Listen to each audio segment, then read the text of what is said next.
Welcome again tonight. I should let you know that one of our speakers, Linda Rosenthal, is ill and cannot make it tonight. We hope she's not too ill, and we hope she gets better real soon. But our other speaker, Howard Slatkin, is here, so no worries.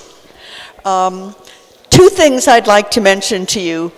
First, we had our annual Three Parks benefit on May 19th. So we haven't met since then yet, right? This is our first meeting since then, which is why I want to thank you all who supported the event and came. We honored Controller Brad Lander, and we gave a special award to Danny O'Donnell for his 22 years of service, which is coming up the end of which is coming up the end of this year. And we awarded an award to the Bloomingdale Neighborhood History Group as well. It was another lovely evening at the Ellington, and I want to thank you for all your support. But I'll tell you, the best thing was, and it seemed better this year than ever, was the chance for all of us to get together and schmooze and catch up. It just seems as if we don't have a lot of time to do that without thinking about the time or the meeting's over or anything like that. So I thought all in all, it was really very good for all of us to get together. Second thing is, I have some really good news.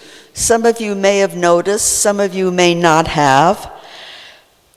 I want to congratulate Three Parks on its successful efforts to close down 2 cannabis stores a block away. That's us, folks. That's all of our efforts. Come on up.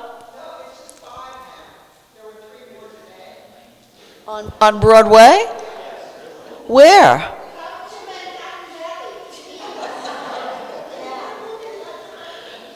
Because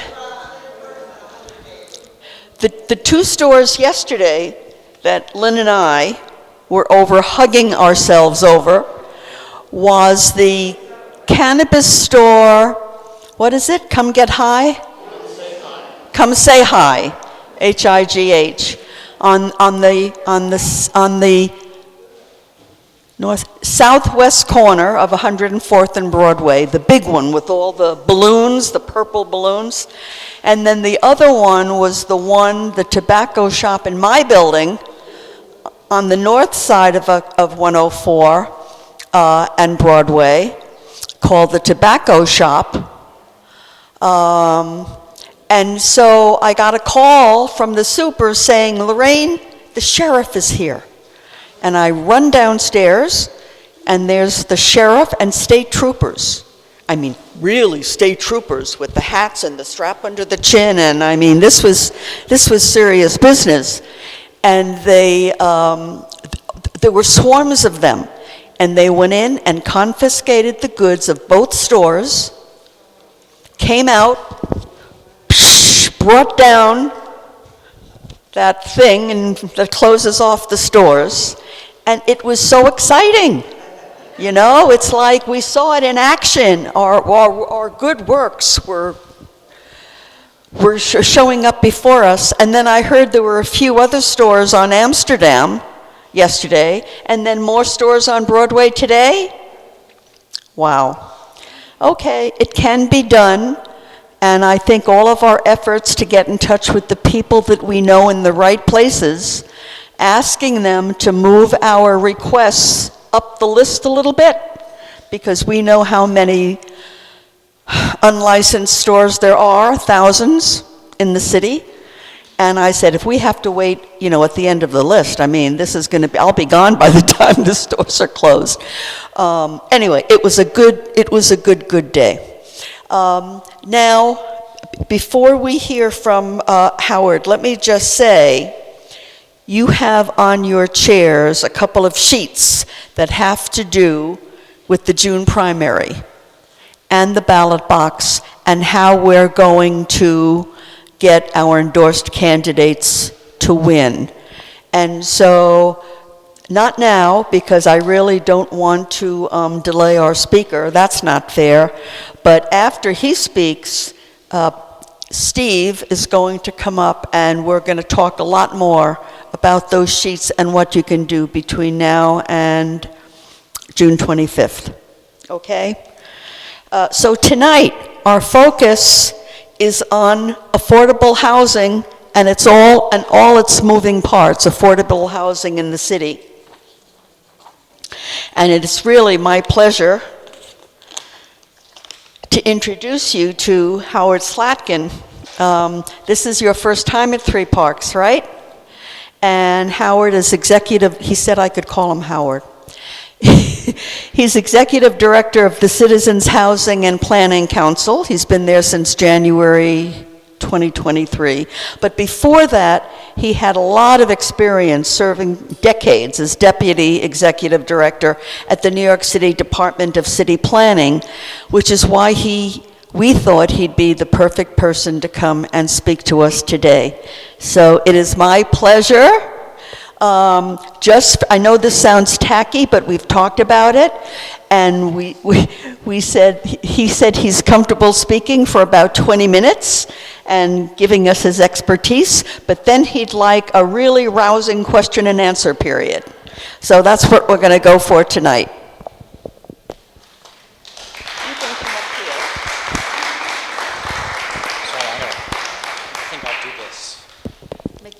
Thank you. I'm going to just try to not trip anyone with a microphone. And I will say it's a little daunting to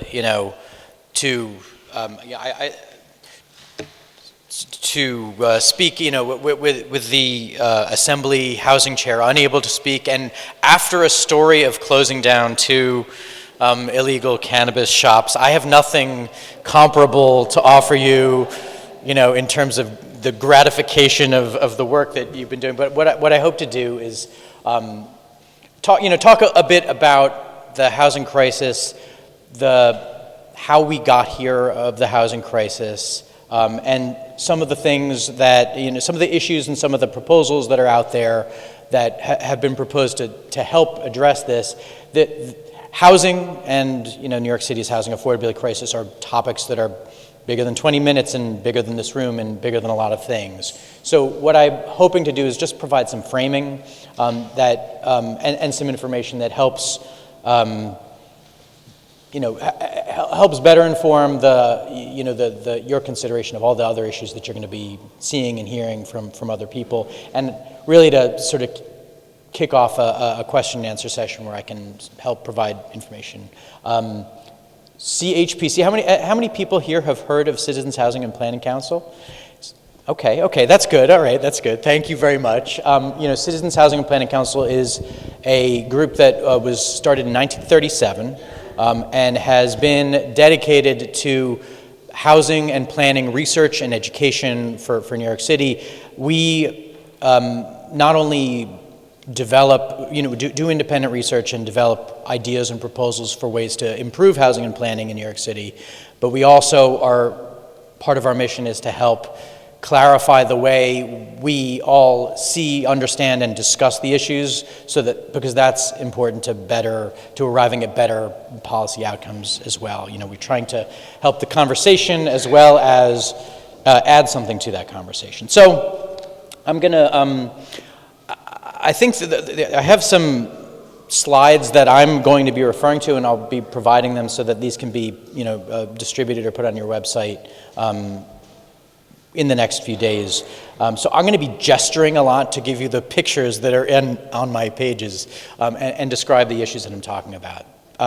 So just to begin, I don't have to tell anyone ever, anywhere, that housing in New York City is unaffordable, and it's more unaffordable today than it has been, whether you're talking about ownership housing, rental housing, the ability to find housing at whatever price point you have.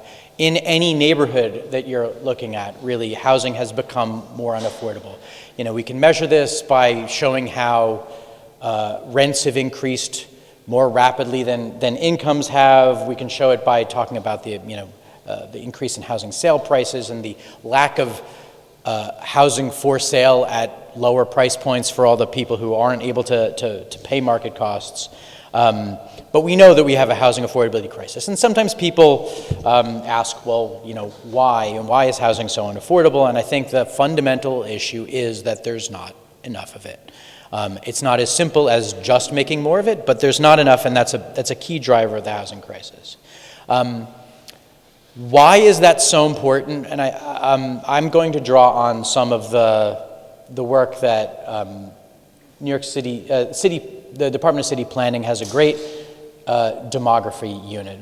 They're called the Population Division. The city has the city's chief demographer is there, and I have learned more from talking and listening to the demography people at New York at City Planning over the last 25 years than probably anyone else I've met, because it's their job to monitor who's living in New York City, get the best information about how that's changing, what are the trends, and it's really the root of all this, because housing is fundamentally about what people need to live, right? Why has New York City's population been increasing? There's a common kind of misperception that we often perceive population to be static, fundamentally static, that there are the people who are here, and then there are people who are moving here. And those things are both true, but the main drivers of why New York City's population is growing, the main driver is actually that people are living longer. That's the biggest single driver of population increase in the city and has been for a while. And the reason that's important is because birth rates haven't really increased. They haven't decreased either, but people are living longer. And so the number of people born every year in New York City is greater than the number of people who die every year. I think that's a good thing. We can all be happy about that. People living longer is a good thing. We should be happy about that, but it creates this issue that more people are born every year in New York City than die in New York City every year, which means that if no one moved here and no one left, our population would increase by quite a lot. That's what the demographers call natural increase or natural change, right? If nobody moved in and nobody left, that would be the change in our population. We couldn't support that change in our population very easily, and as a matter of fact, the city, for the past, since at least the 1940s, more people have moved out of the city than have moved into the city every year. This is part of the sort of traditional role of the city as melting pot, right? People move to the city, they, get jobs, they get an education, they often move from there somewhere else. And that's fine, that's part of the life of the city. But the balance between the ability of people to move to the city and people to move away from the city is what makes what they call net migration, right? The number of people who arrive minus the number of people who leave is the net change. And if you go to, if you look at how the city's economy is doing, how the quality of life is in the city, and how that compares to other places around the country, that's a big driver of what you'll see in net migration. If you go back to the 1970s, the city has never had a steeper net out-migration than it did during the 1970s because, frankly, it was a lot easier to live other places than it was in New York City during the 1970s, right? New York City had a really bad decade in the 70s. Population cratered, and it was the only decade really in the city's history that the city has really lost population in any significant way. Other than that, the city's population has increased decade by decade. So why do we need new housing? We need new housing because we don't want people to have to leave, fundamentally, because we add more people every year through natural increase, and in order for anyone to be able to arrive, someone's got to leave. And actually, a couple people have to leave because we're adding more people through natural increase. We need more housing because we need more housing for our children and our children's children, and we need to make it so that fewer people have to leave. And when we think about the price pressures and the costs of housing in New York City, that has become a key driver of why people leave New York City. Another thing to remember, though, is that people are always moving. When I talked about this idea of that population is static, I'm sure this room has many people who are fortunate enough or intrepid enough to have lived in the same apartment or same house for a long time. But most people don't for very long. And people move for a variety of reasons. People move mostly when they're younger, when it's easier, but also when the composition of their household changes. People move for a lot of reasons.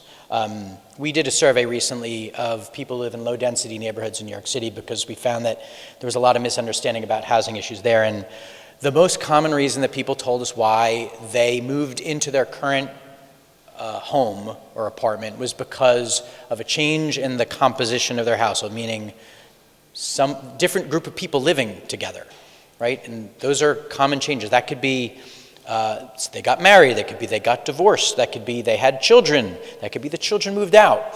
It could be any number of things. And those are the kind of circumstances that people don't always plan for, but that they really affect people's needs for housing. And so people will often need housing when they didn't expect to, or their housing needs are going to change over time. And people also move for jobs. People move to be near family. People move for all sorts of reasons. People move for climate. To highlight how much people actually move, this issue that I mentioned of net migration. Between 2010 and 2020, New York City had basically, a very small net out migration. More people moved out than in, but not by a few thousand. But that was the product of enormous inflows and outflows, or inflows and outflows, whichever way you're looking at it. There were more than 2.5 million people who moved into New York City and more than 2.5 million people who moved out of New York City in just that decade. So it's a constantly changing group of people. It's changing culturally, it's changing economically, it's just changing individuals, and each of them has to find a place to live when they're moving. And each of them, when they move out, makes some place available for someone else to live. So you have to think of New York City's population as really dynamic, and that housing is not a permanent state of affairs for the resident. It's something that's really dynamic. And people's housing needs change, as I mentioned, even if their housing doesn't. I have a couple of anecdotes. When we did this poll I mentioned of residents in lower density districts, we asked our poll respondents who were willing to give us stories to tell us more about why they what their living situations are like and what has shaped it. And we had someone, DD from Castle Hill, Unionport in the Bronx, said, "My younger brother moved in with me while he had some issues. He stayed for about a year until I found a place for him to go." Now think about what that means, like putting another person in your household and taking them out. Some people have the flexibility to do that, some people don't. Another one from Luz in Middle Village said, "2 of my 3 kids moved out to live with their partners. I sublet the 2 spaces that were empty so that way I could keep the apartment. I didn't need 4 bedrooms anymore, but moving out didn't make sense because now a 2-bedroom apartment is as expensive or more than what I'm paying now." She went into the housing business.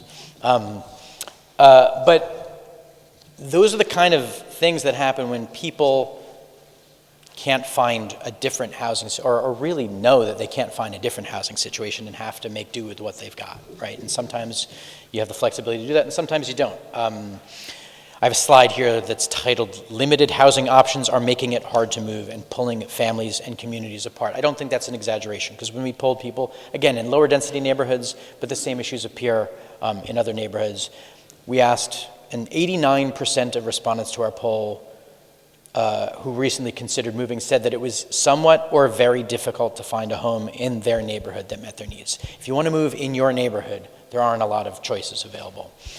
1/3 of our respondents said that a family member or friend had moved out of their neighborhood in the last 5 years because they couldn't find a home that met their needs. And that's what I mean by tearing families and communities apart. Communities, ethnic communities, cultural communities, just sort of communities of interest. Neighborhood culture is made by people who choose to move into a place near each other. And when they can't continue to do that, that breaks up that community. And so it's really a pretty fundamental thing. Like, there's a lot of stress that's put on not just individuals, but communities around the city. Okay, how did we get here? Roots of the affordability crisis. Well, we haven't built enough housing. Well, what does that mean? If I mentioned that New York City's population has increased decade by decade pretty steadily, except for the years between New York City's population increased a little bit from in the 1940s and 1950s. It decreased between 1960 and 1980, mostly because of the 1970s. And then since 1980, it has steadily increased. We've added over 1.5 million residents since we bottomed out at around 7 million in 1980. And that number has continued to rise. You know, exactly what it is post-pandemic is a little bit of a fuzzy picture because we don't get a census until every decade, every 10 years. And we happened to take our last census at the very moment that COVID was hitting, when a lot of things were changing. So our best guess, our best estimates is that we still have about 8.5 million people in New York City, which is still a significant increase over that period of time. So our population has increased a lot more since 1980 than it has since 1940 than the rate at which it increased then. It's increased at, even more than twice that rate. But the rate at which we're adding housing has been half of the rate that it was from 1940 through 1980. So our population is growing faster, and we're adding housing more slowly. And that's not the kind of change that you feel immediately, right? It didn't start in 1980. We had a lot of, I sometimes call it like loose skin to fill out in the 80s, with repopulating neighborhoods, rebuilding neighborhoods. But we've used up all that slack. Now the city is full enough that we have, a 1.4% vacancy rate, and it's increasingly we're not adding significant amounts of new housing when you look at the historical rates.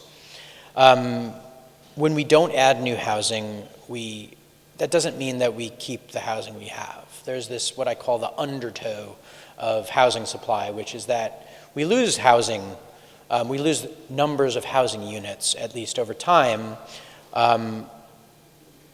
mostly through the combination of units to form larger units. Two co-op apartments, the resident of the apartment next door had a studio, there was a sponsor unit, they finally move out, and you can buy the unit, and you can make your home larger. That's, I don't think we should condemn people for doing that. Like, that's expanding your home. It's enlarging your home. That's how you do it in a co-op. You can't build a bigger building. You expand into the space next door. But what it means is that there's one less unit than there was the other day. And that just means we need to offset that loss with some kind of addition. And we haven't been doing that. And I have a little map of neighborhood, what the city calls neighborhood tabulation areas, but basically neighborhoods on the map, and which neighborhoods added the most housing on net in 2023 and which ones actually lost housing. And we are in a neighborhood that lost housing in 2023 on net. Number of units decreased because there were more combinations of units than there were new units added. Now you have to look at that over a longer period of time, but what you see, particularly in places like the Upper East and Upper West Sides, in Tribeca and Greenwich Village, is that there are not enough additions to offset the losses, and that at best you're kind of treading water with housing supply in large portions of the neighborhood. So, fewer people are able to be housed in those neighborhoods as a result.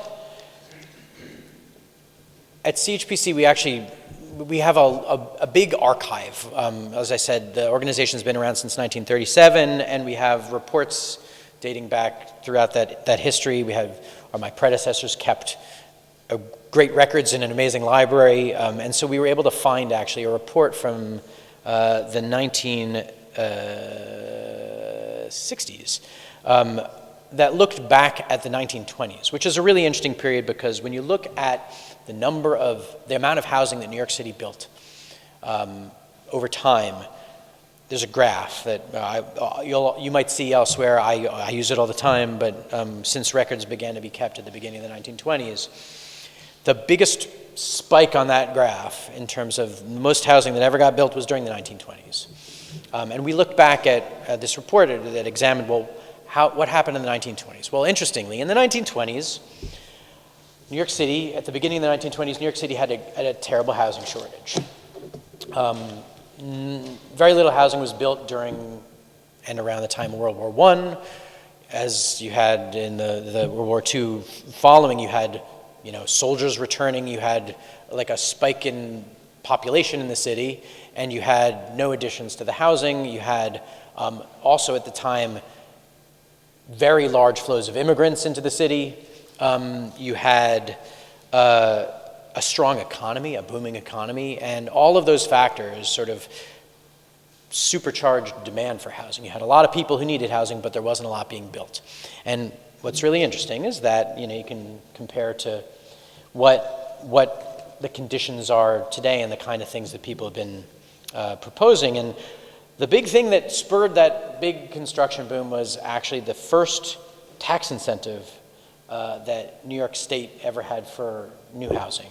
It was we'll talk in a minute about tax incentives for new housing, but basically there was an agreement that you didn't have to pay taxes, real estate taxes, on new housing for some number of years after you built it, and that lit a fire, and people just built housing everywhere. Now there were other things too. We built a subway system, which helped a lot.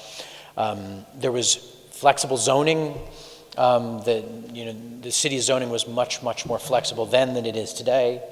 But this created the biggest housing boom that the city's ever seen, the most housing that's ever been built, and we are still benefiting from the results of it today because it's over 100 years after that, the 1920s, at least they began. And more New Yorkers live in housing that was built in the 1920s than in any other decade. I don't know how many people here know that they're building dates to the 1920s, but that's amazing. So the legacy of that is what's sustained the city for so long. There are a lot of complicated things about housing, but building housing is a legacy, and it is what the city needs to sustain itself for the long run.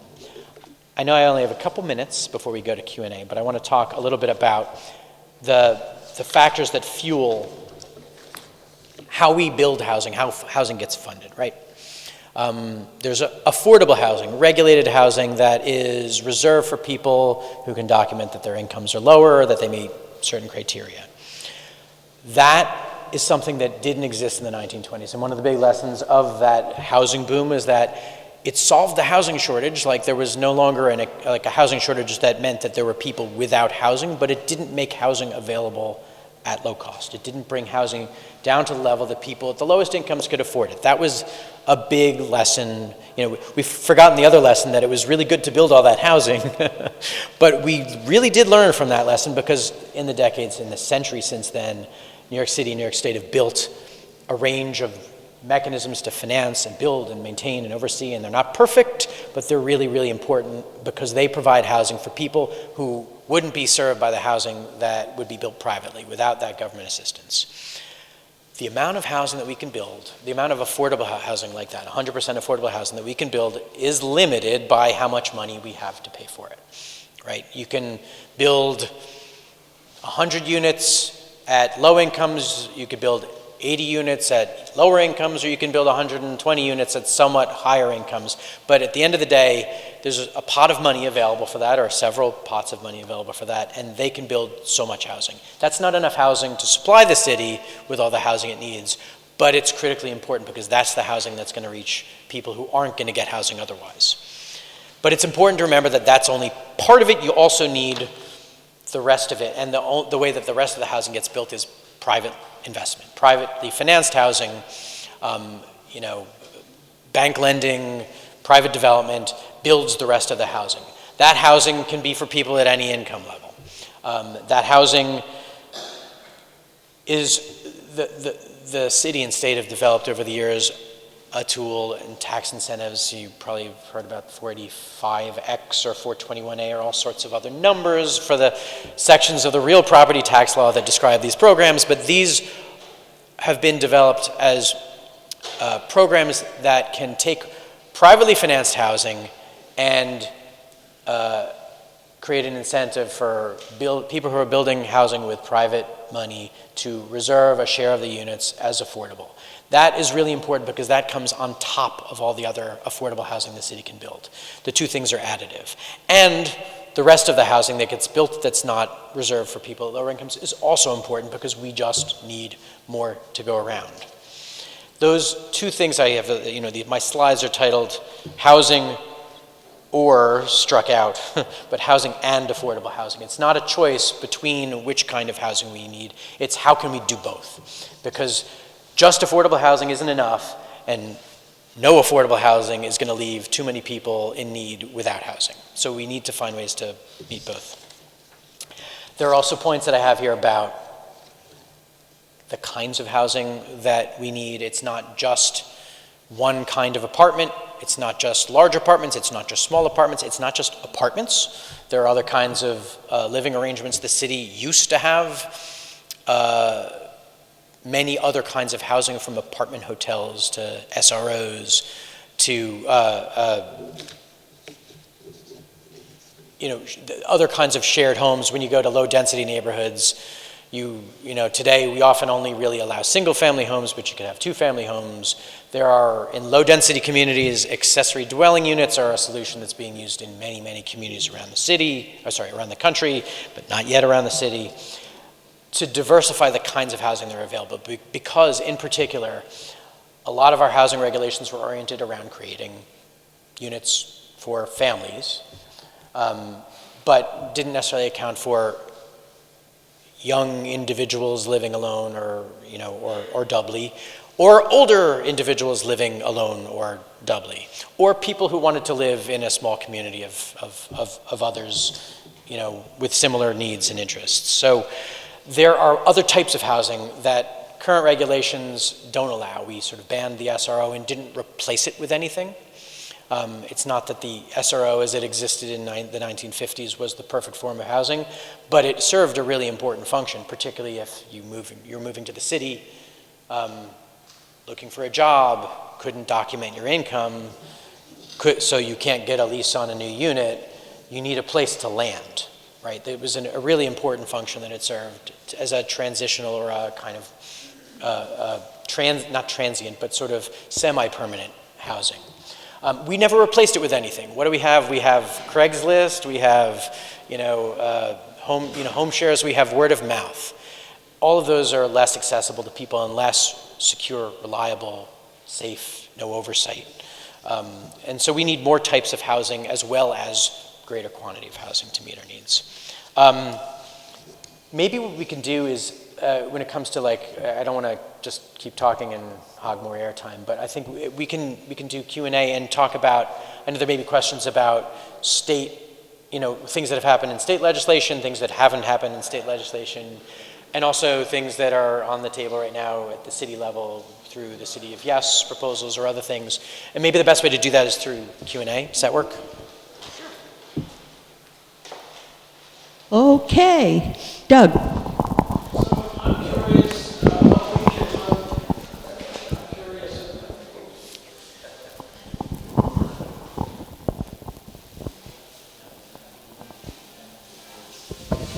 Come on. There we go.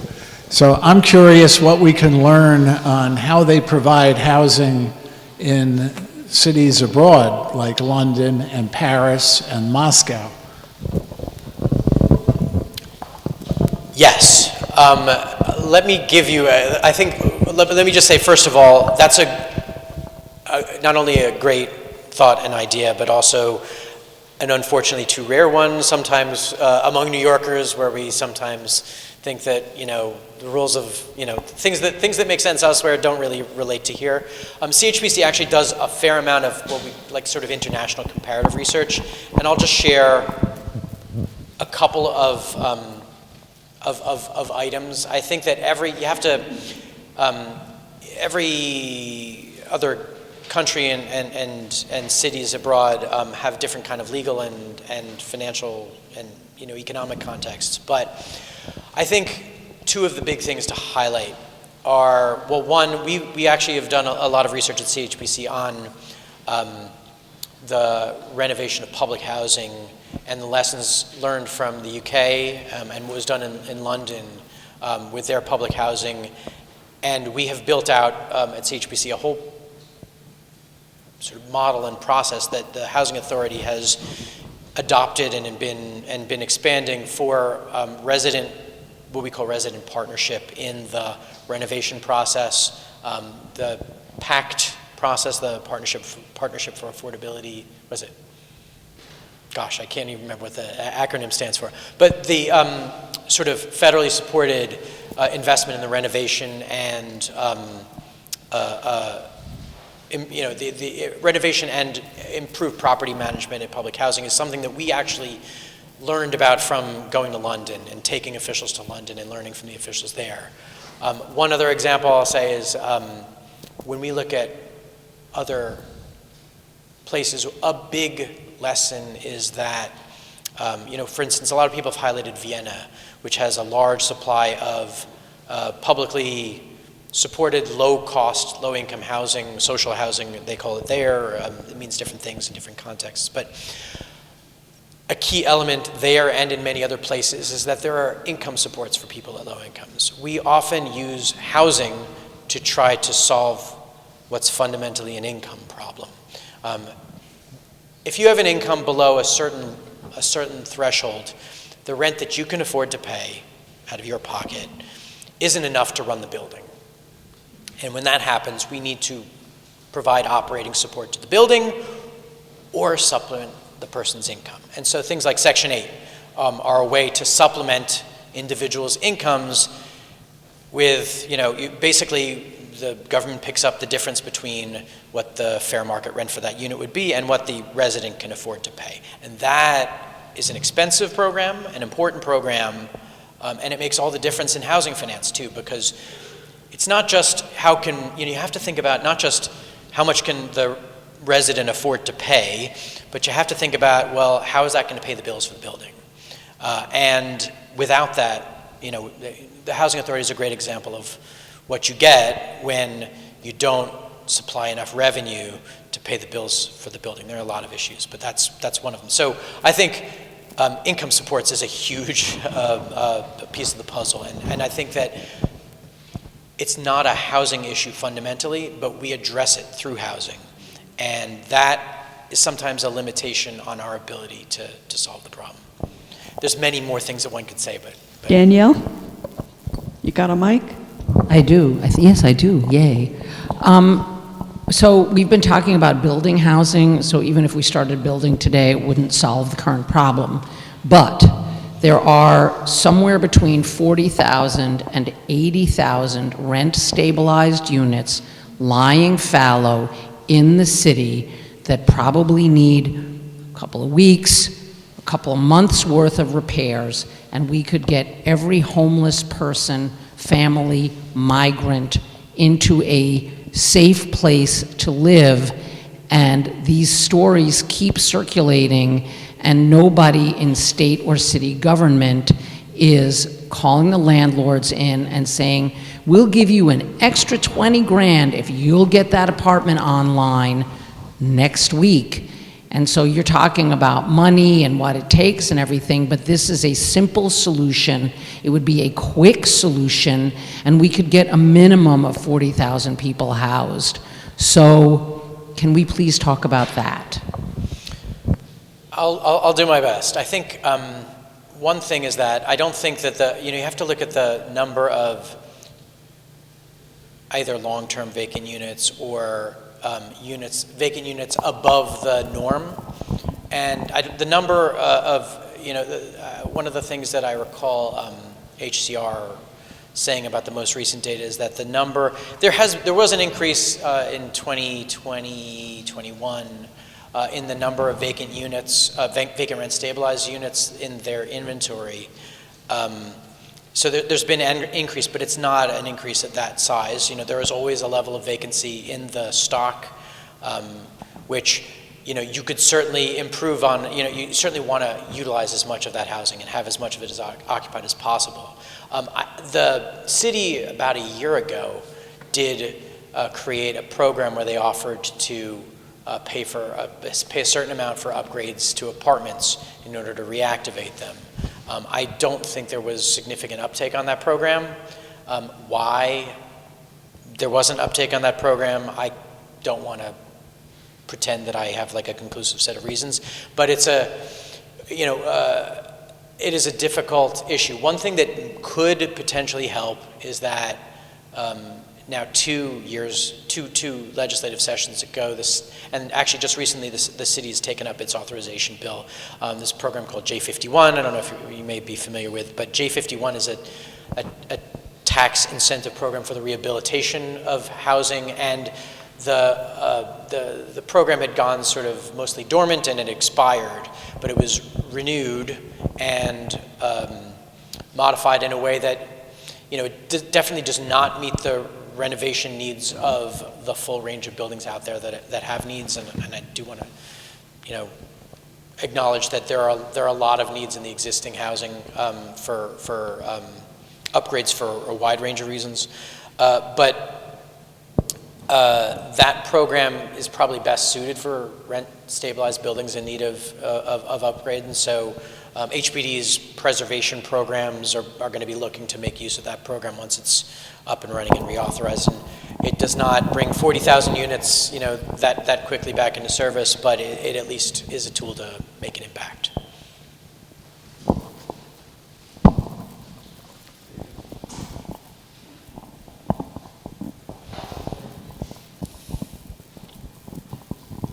Is it on? Try.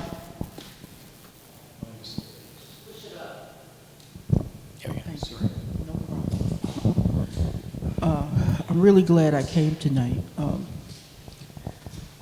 I find some of your excuses about the problems with housing unacceptable.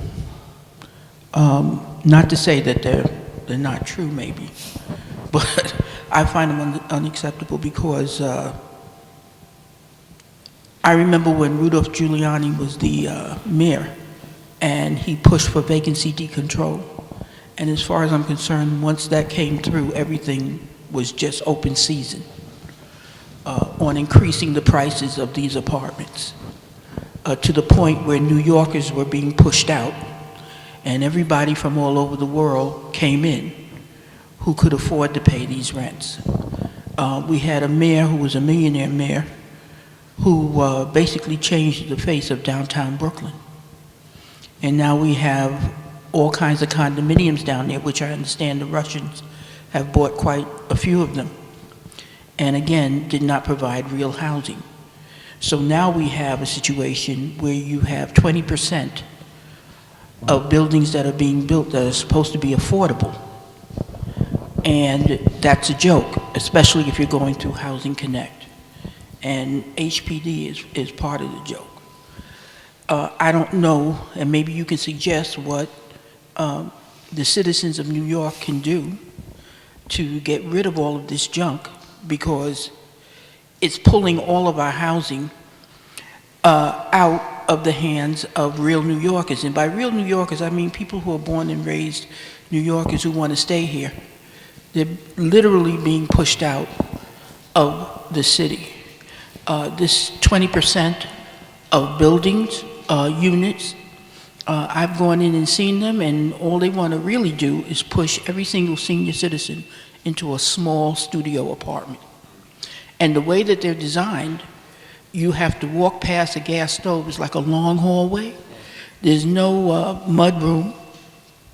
You have to walk down a long hallway where they have a gas stove. If something happens in that apartment, you can't even get out. No one's talking about, to me, that's a design flaw. No one's talking about that. We have all these hotels that the mayor said he was going to convert into housing. I haven't heard anything about that lately. If these buildings are basically empty, why are they not being converted into housing for people? as I want to say, it's not that I don't want other people to come from all over the world into New York, but I do believe New Yorkers have a right to be able to stay here and live here. We made the city. We made it what everybody wants to come and enjoy. So I understand a lot of what you're saying. I just find your explanations of it to be essentially not acceptable. And personally, I think we need to vote all these people out. We need to really find out who has been allowing this to happen from the city council. And it happened in Harlem too. Inez really did a job on us. So, you know, that's all I wanted to say, but Okay. we need to really think about these things. Let me try to, I mean, listen, I think there's a lot there, and I think one of the challenges with all of this is, I think when you talk about the outcomes being unacceptable, I don't think anyone is going to argue with you that the outcomes that we've got are unacceptable. The question is, how can we do better? And what is being caused by what? And I think that one of the hardest parts of this whole situation is that, as I mentioned, like, there's an invisible force in the population that's putting strain even before you deal with people with a lot more money moving in from somewhere else, right? Like, and that's a real factor. So much to talk about, but let me just try to mention a couple things. One is that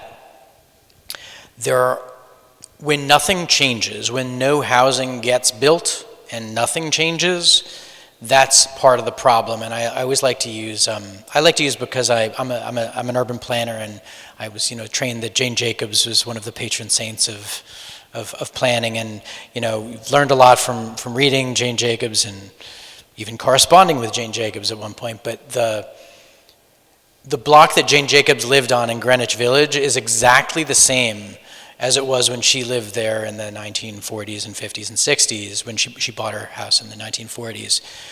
The price of that house, every brick is in exactly the same place. It's impeccably preserved.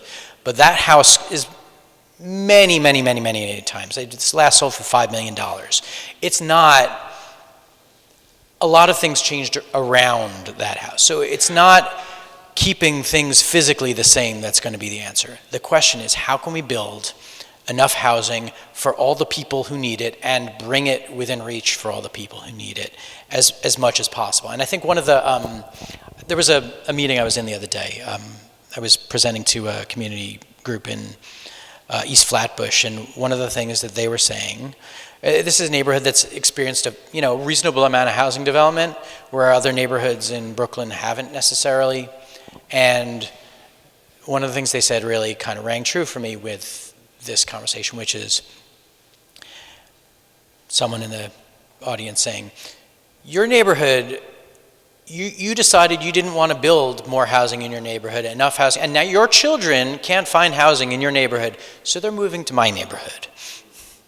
And that is what you see. That's what gentrification looks like, right? That is when, I often joke, I worked in planning for Williamsburg, Brooklyn about 20 years ago.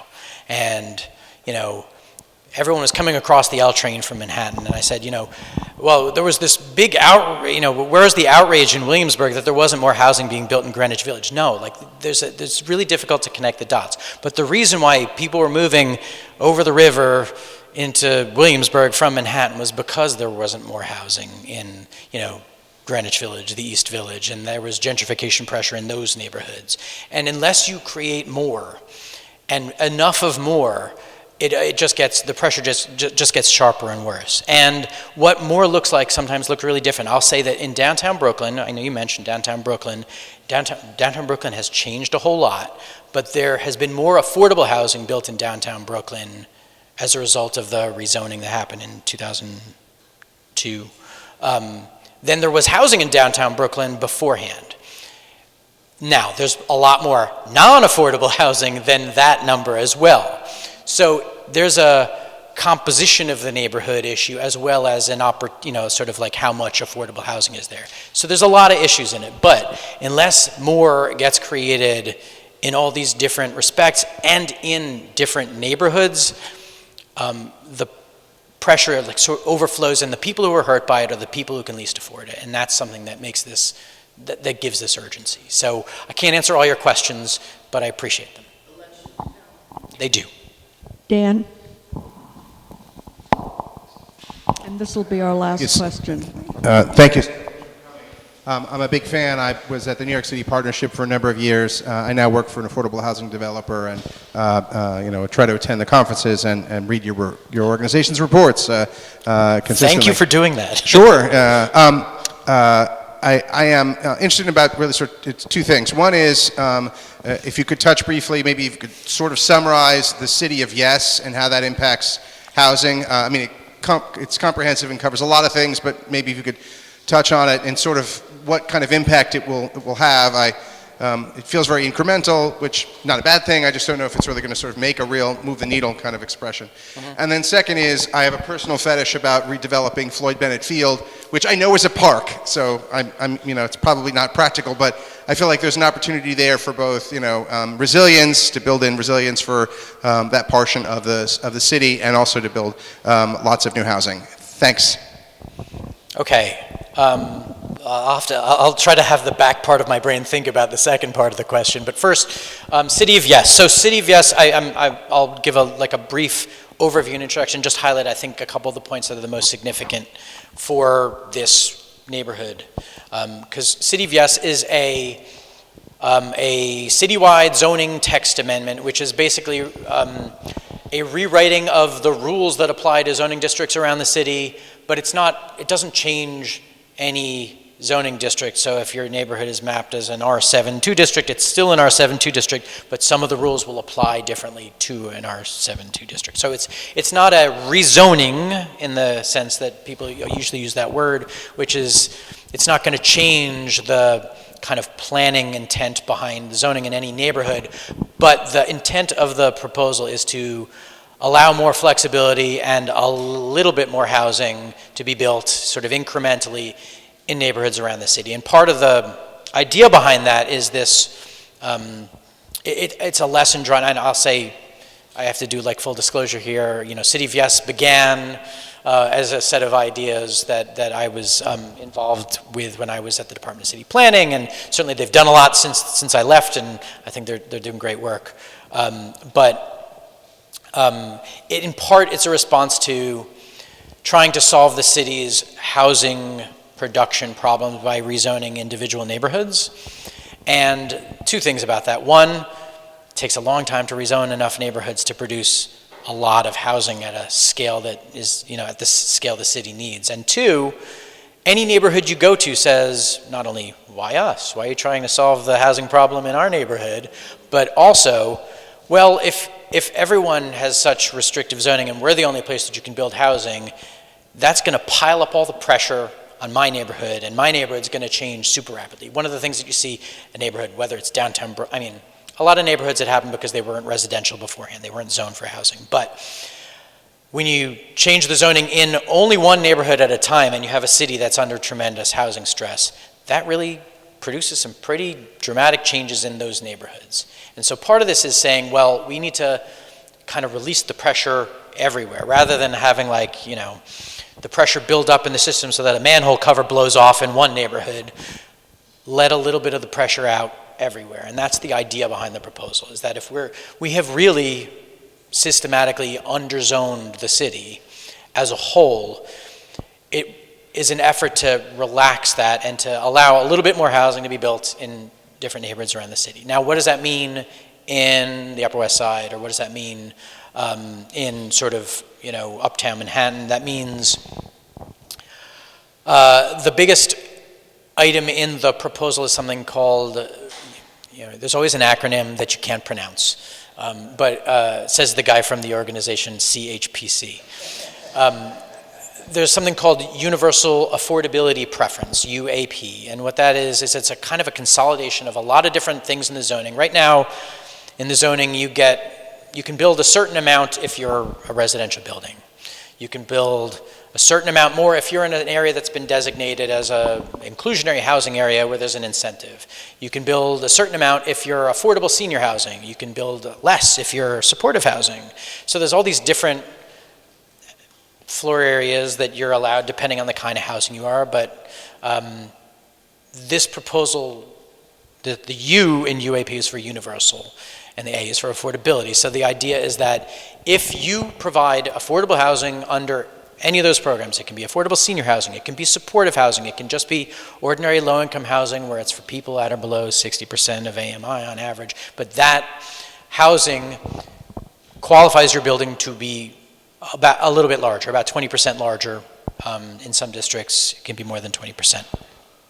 As long as all of that additional floor space is affordable housing. It's basically a way of saying, if you're participating in one of the city, state, or federal programs to build affordable housing, we're going to give you more than someone who's just building ordinary housing. And that's the concept. And what it means is that areas that didn't have inclusionary housing, the option of inclusionary housing, sort of an incentive to build more if you provide affordable housing, will have it.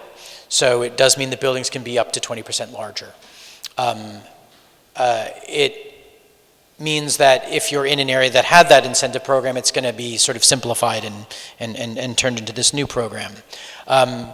It means that people who are trying to build affordable housing are going to have a little bit more of a leg up on sort of acquiring a site because they know that they can build more than somebody who isn't going to build affordable housing. So that's the idea behind that proposal, and that's, I think, the sort of biggest element of the proposal for medium and high density districts. There are other things in the proposal that are going to make people around the city lose their minds, and it's going to be a hot debate, and that's things like, not requiring parking for new housing, but guess what? There's no parking required for new housing here below 110th Street on the west side. Anyhow, you're already in that neighborhood. The rest of the city is going to be considering those kinds of issues. There are other, it's a big proposal. It is 1,300 pages of zoning text. It's super complicated, so it's a lot for everyone to digest, but the basics of it are to try to find ways to give a little bit more flexibility, including, if there are multiple buildings on a site, allowing them to be a little bit closer together than they are allowed to be today. A link to... there's not a link on our website to that, but you can find this if you look at City of Yes for Housing Opportunity on the Department of City Planning's website. There are a few different guides. There's like a kind of a good handy illustrated guide, which is like, there's everything from 1,300 pages of zoning text for people who like to read zoning text to this kind of briefer illustrated guide that describes the different elements of the proposal, and I think it's actually a really good quick summary of things that are in the proposal, and I recommend you look at that. Yeah. Floyd Benefield, let me just say, complicated place to put a lot of housing because it's so far from public transportation except the bus down Flatbush Avenue, and that actually has been a consideration for the migrants who were temporarily housed at the site. Even they were saying, boy, it takes a long time to get from here to jobs and other things. So a little bit tricky to put a lot of density there, and yes, it's a park, so National Park Service and federal legislation and other things. But looking for opportunity locations that we haven't yet figured out how to put housing on that could be appropriate is a really important thing, whether it's there or elsewhere. Thank you so much, Howard. Thanks.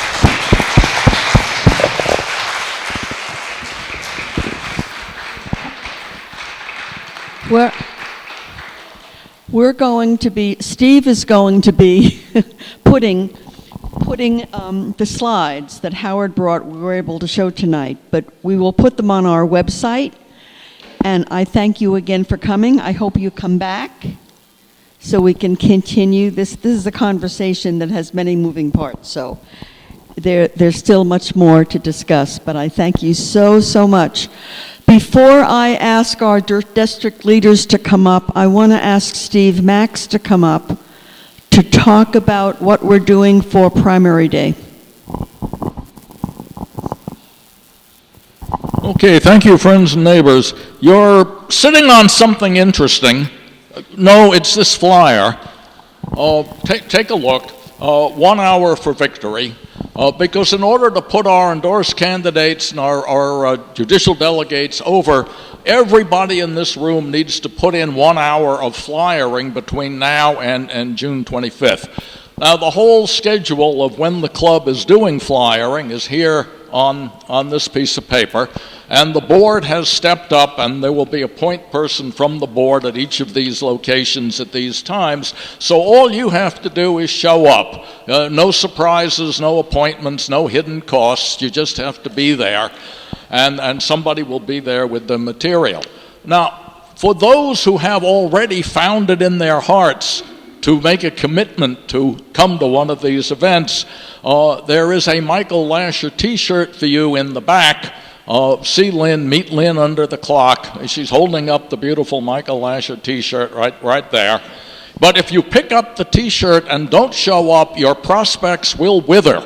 Believe me, I have studied these things. The material we're giving out will look something like this.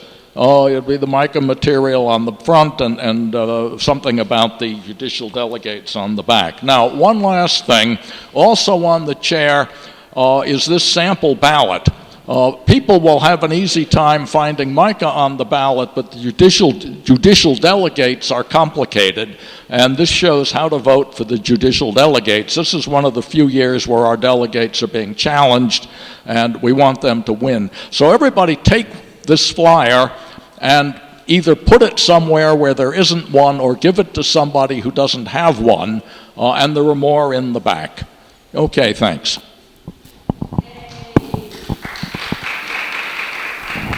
Excellent as always, Steve. Okay, district leaders, 1 and 2, or 2 and 1.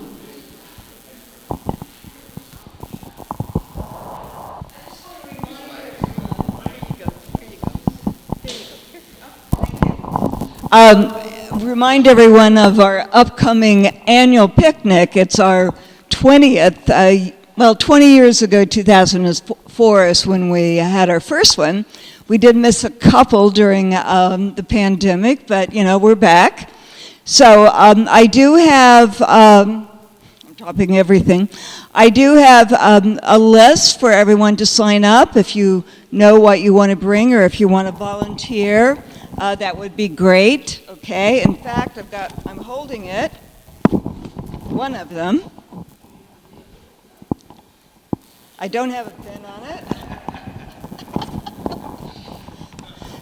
So we'd like to pass it around, right? Thank you. Thank you, Vanna. Vanna Dan. So anyway, it is on July 24th, and it starts at 5. We have to be out of there at 8. So, it's potluck. So everybody, please bring something. And we do need volunteers. We have to set up, and I believe Michael and Chuck will be getting our supplies out of storage. But we do want. Yes, Danielle. It is. Thank you for asking. It's going to be the same place we've had it for the last few years. It's 103rd and Central Park West is the entrance, and it's on the pool lawns. It's a gorgeous, gorgeous site, okay? And again, we start setting up at 4, so we can start coming at 5 o'clock unless you're volunteering. And bring something with you, okay? Well, I'll send out a postcard, and we'll get more information to you. And please sign up. I know I keep dropping everything here.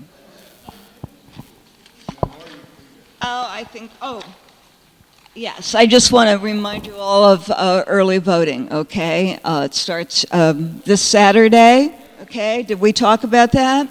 And it goes for 9 days. I know it's going to be a low turnout, but we have an endorsed candidate for assembly. So we definitely want to come out and vote for Micah in addition to the judicial delegates that Steve talked about. So please put that on your calendar. Dan? If you're a judicial delegate, raise your hand. 1, 2, 3. 3, okay. And one of our delegates is not here because And should vote. Yes. Yes. He has a religious absence excuse. So this crowd knows more about politics than the rest of this city block, than the rest of the vast bulk of the West Side.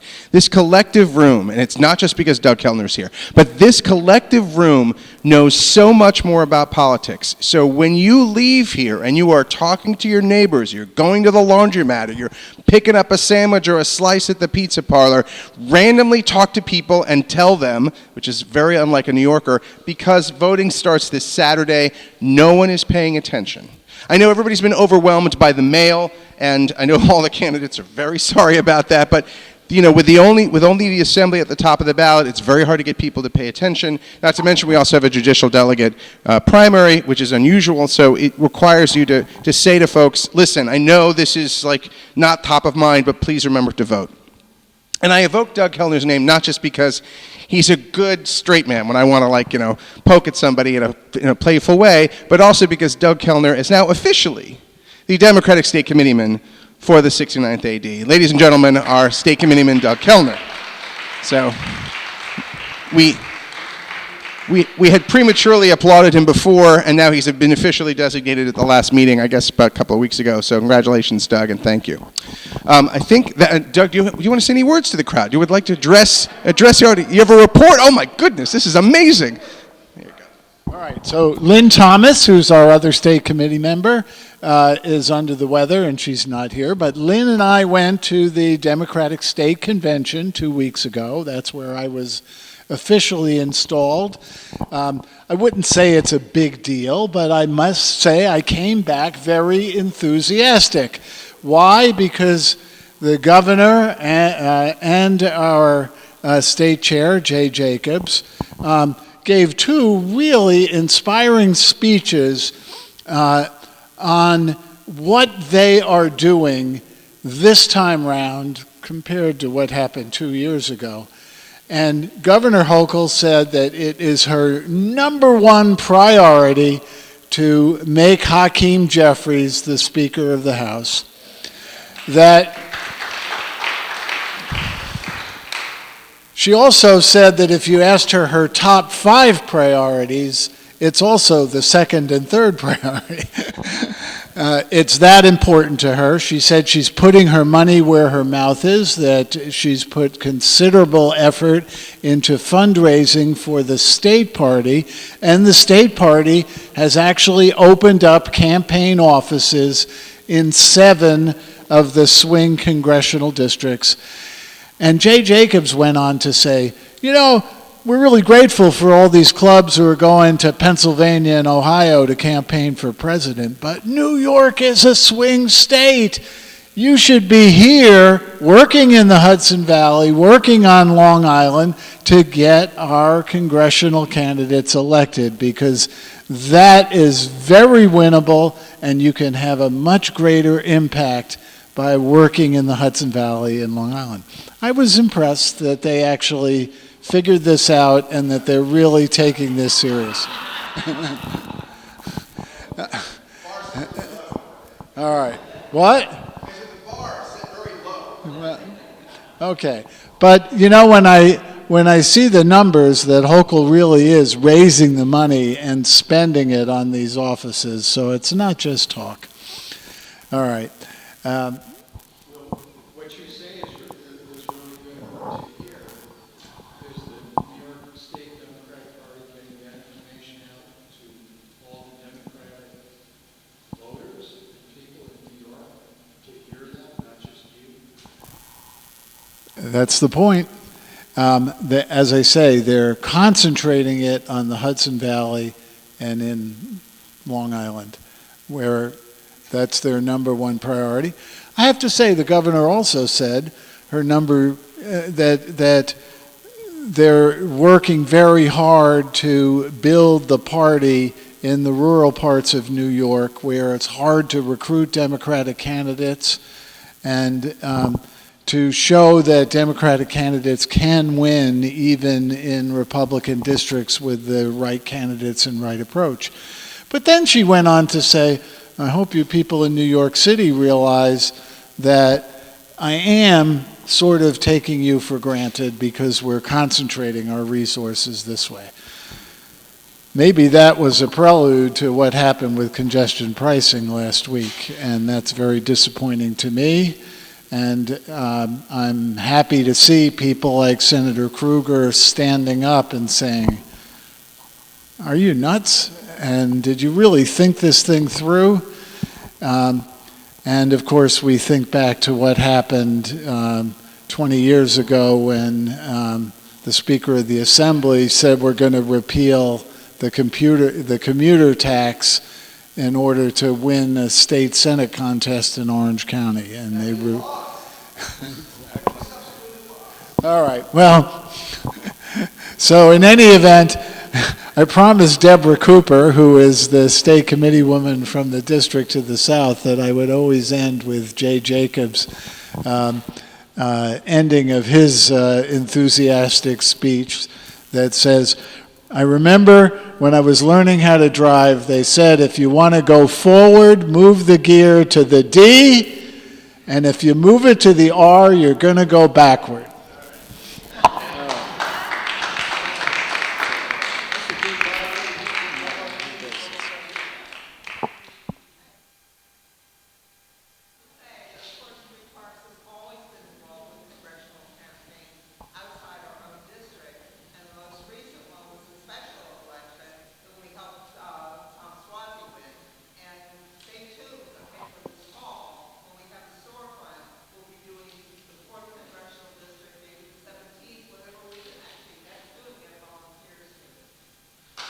Thank you. That's great.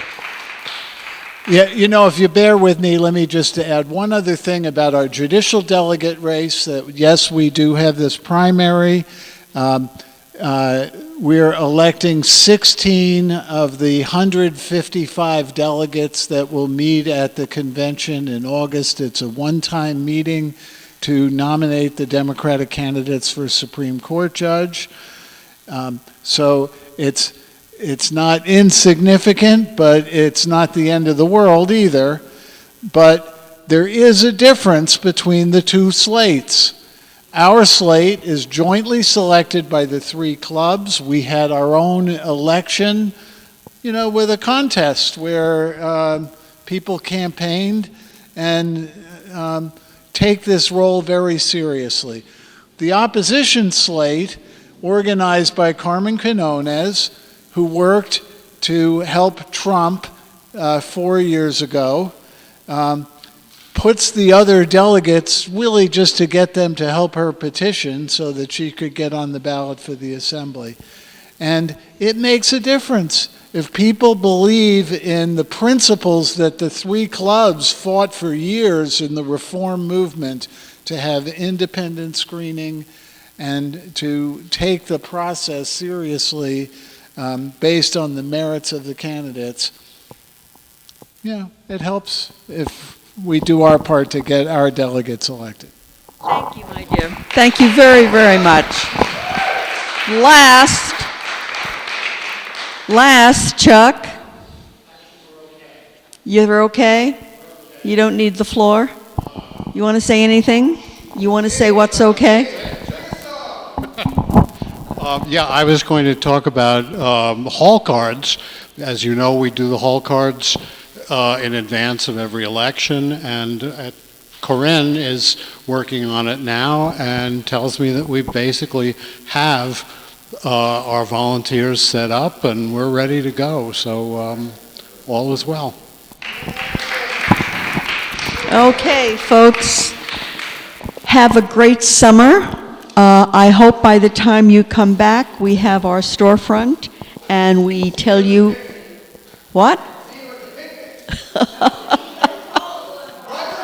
Sorry. I forgot. Of course, there's a picnic, but we have no meetings between now and September. And by the time we come back to our meetings, I hope we have a lot to tell you. So stay well, have a great summer, and be sure to come back. We have a lot of work to do in the fall.